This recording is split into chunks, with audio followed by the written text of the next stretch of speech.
इधर हो गया।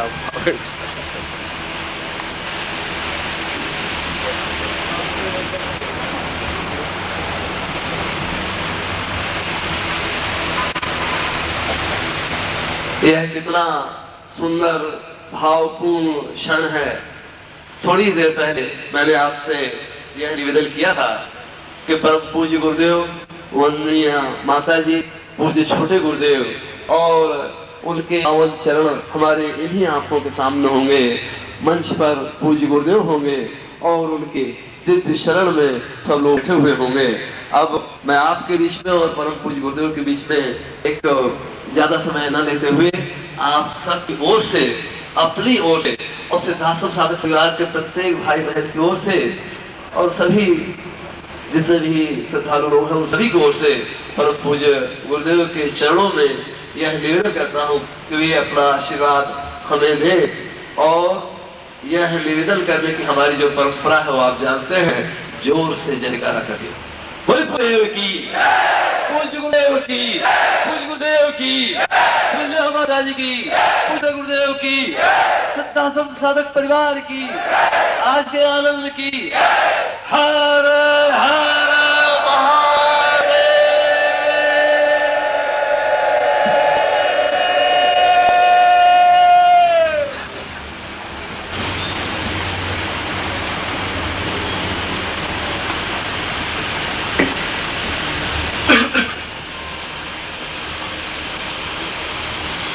पूर्णो सदां पूर्णमदैव रूपम्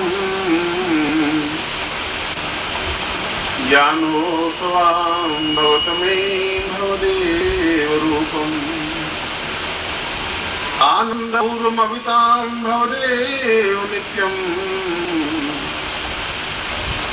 सिद्धार्थमोऽयं गुरुवं प्रणम्यम्। मैं इस गुरु पूर्णिमा के अवसर माननीय मंत्री महोदय, यहाँ के आयोजककर्ता सक्सेना जी और सिंगला साहब और उनके सभी सहयोगी, आप सभी उपस्थित शिष्य और साधक साधिकाएं, बहनें और भाई आगंतुक सभी को मैं हृदय से आशीर्वाद देता हूँ। आपका जीवन सुखी, सफल, संपन्न और यशस्वी हो, ऐसा ही मैं प्रभु से प्रार्थना करता हूँ।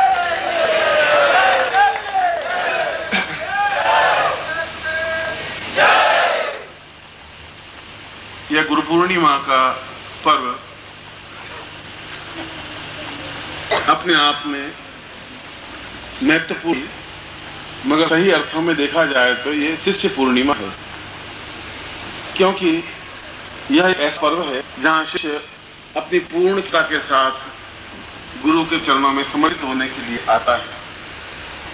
गुरु तो केवल उस एक रास्ता दिखाता है, एक क्षण है जीवन के भटके हुए 364 दिनों में, जब उसको कोई रास्ता प्राप्त हो रहा हो, जब चारों तरफ उसको जीवन में अंधकार का एहसास होने लगा है और लगा हो, तब एक क्षण ऐसा आता है, आषाढ़ की पूर्णिमा का क्षण, जो अपने आप में पूर्ण भी है, जो अपने आप में गुरुत्वमय भी है, और वह शिष्य अपने आप में पूर्ण गुरु से एकाकार होने की क्रिया के लिए ही उसके चरणों में उपस्थित होने की प्रक्रिया पिछले कई हजार वर्षों से हमारी वैदिक सभ्यता से लगा करके आज तक रही है।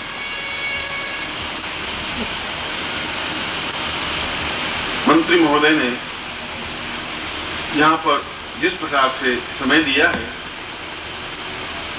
उनके लिए आपकी अपेक्षा आशीर्वाद शब्द ज्यादा उपयुक्त है, इसलिए नहीं कि वे मंत्री हैं। यह जो हमारी विलुप्त संस्कृति है, वह चाहे मंत्र हो, चाहे साधना पक्ष हो, चाहे आयुर्वेद हो, चाहे जीवन के अन्य क्रियाकलाप हो, अपने आप में मंत्र और तंत्र से संबंधित रहे हैं। जैसा कि बताया कि पानीपत में 3 बार युद्ध हुआ और 3 बार युद्ध के बाद में बिल्कुल पूरा देश एक अंधकार से घिर सा गया। ऐसा गिरा कि हमारी संस्कृतियों पर धार हुए। हिंदू होना अपने आप में गुनाह हो गया। हमारे धार्मिक ग्रंथ को जला दिया गया, हमारी प्राचीन विद्याओं को नेस्तनाबूद कर दिया गया और एक क्षण ऐसा आया कि हम बिल्कुल किंग से विमूढ़ हो गए। और यह पानीपत का स्थान और पानीपत के आसपास का सारा भूभाग, चाहे वह कुरुक्षेत्र हो, चाहे पानीपत हो, चाहे ये पूरा भूभाग, अत्यंत आक्रामक आक्रांतियों से सामना करना पड़ा, झेला। उनके युद्धोन्माद को, उनकी असभ्यता को और उनकी हिंसक और प्रवृत्तियों को। मगर यहाँ की धरती में यह भी गुण रहा कि जिहाद भी वो अपने अंदर से संस्कृति को बचाए रखे, संस्कृति को समाप्त नहीं होने दिया। वे अपने आप में समाप्त हुए, उनका ये तो समाप्त हुआ, मगर अपनी संस्कृति को समाप्त नहीं कर सके। न मुगल करके, न अंग्रेज कर सके, न हुन कर सके, न दूसरे आक्रांताई आताई कर सके। और जैसा कि उन्होंने बताया कि यहाँ 3 बार युद्ध और 3 बार युद्ध के बाद में परिवर्तन आया, तो समझा कि 3 बार तो गुरुदेव यहाँ आने ही चाहिए, जिससे कि वह कलंक जिस वजह से हमारे देश पर लगा, हम निर्दयता के साथ सामना नहीं कर सके, हम युद्ध के साथ में युद्ध के रूप में खड़े रह सके, वही कलंक भूल सके। और शायद जहां पर गीता में कहा है कि यदा यदा हि धर्मस्य ग्लानिर्भवति भारत अभ्युत्थान मनुष्य तदात्मानं सृजाम्यहम्, जहां पर भी भारत गिरेगा वहीं उसी स्थान से भारत का अभ्युदय हो सकता है, दूसरे स्थान से अभ्युदय नहीं हो सकता। हो सकता है कि 3 बार के बाद से भारत, और होना ही चाहिए, क्योंकि हम पराजित इसलिए हम कायर थे, हम पराजित इसलिए भी नहीं हुए कि हम डरपोक थे, हम पराजित इसलिए हुए कि हमने तंत्र को एक गत व्याख्या के रूप में प्रस्तुत किया। गोरखनाथ के बाद में हम समझ नहीं पाए तंत्र क्या रहा। हरियाणा में हम बैठे हैं, हरियाणा अपने आप में पूर्ण प्रजा तंत्र है, तंत्र में बैठे हुए हैं, इसलिए आप नहीं सकते कि तंत्र अपने आप में सही नहीं है। अगर सही नहीं है तो फिर देश का प्रजातंत्र भी नहीं है। तंत्र का मतलब है व्यवस्थित तरीके से कार्य करने की क्षमता, तंत्र का मतलब है निडर होने की क्रिया, तंत्र का मतलब है पूर्ण क्रिया के साथ जूझने की शक्ति और प्राप्त करने की क्रिया, और तंत्र का मतलब है कि सारा काम व्यवस्थित देने की क्रिया। और मंत्र का तात्पर्य यह हुआ कि जो मन के संताप को मिटा सके उसको मंत्र कहते हैं, और जिस ढंग से मिटा सके उसको मंत्री कहते हैं। अगर प्रजा की उनका काम और गुरु का काम लगभग एक जैसा होता है। जैसा उन्होंने बताया कि एक गाड़ी की 2 धुरी होती है, धुरी गुरु की होती है, एक धुरी उस नायक की होती है, वो चाहे राम हो, चाहे कृष्ण हो, चाहे बुद्ध हो, चाहे महावीर हो, चाहे आधुनिक भाषा में मंत्री हो। यदि वो सच्चरित्र है, यदि वो सात्विकता से दूर है, तो उसका भी काम यही है कि अपने एरिया में, अपने भूभाग में जो भी मानसिक संताप से ग्रस्त है, उन मानसिक संताप को दूर करने की क्रिया करे, उसी को मंत्री कहते हैं। और वह अपने आप में सही क्रिया है, सही क्रिया है, गुरु साधकों के रूप में करता है, वो अपनी जनता के रूप में।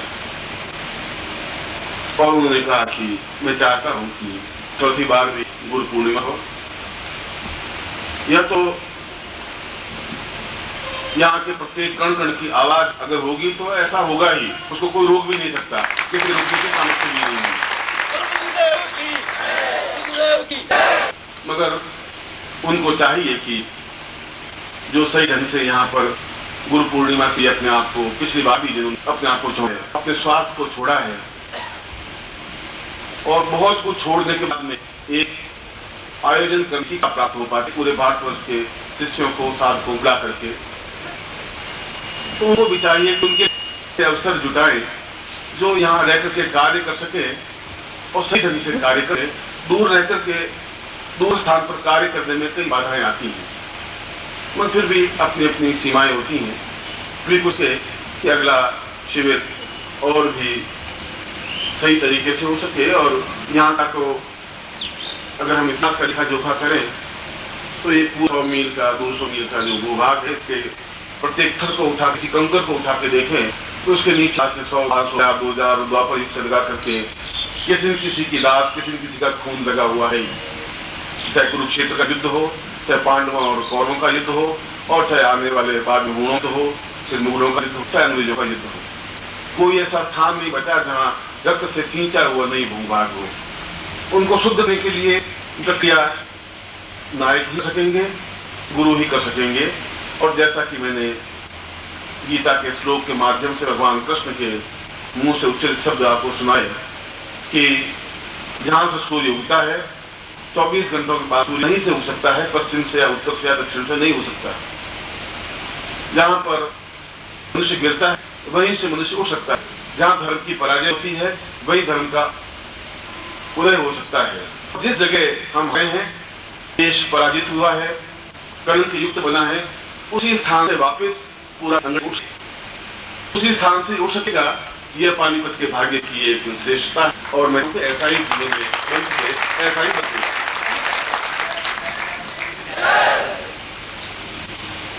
गुरु पूर्णिमा में स्वाभाविक है कि अधिकांश साधक गुरु के में अपने आप को समर्पित कर देने के लिए ही पूर्णिमा के अवसर आते हैं। मगर साधना अपने आप में श्रेष्ठतम विधान है। यह देश साधनाओं को भूला है, देश कमजोर हुआ है। जब भी शंकराचार्य जैसा व्यक्ति वापिस पैदा नहीं हुआ तो देश अपने आप में टूटने लगा है।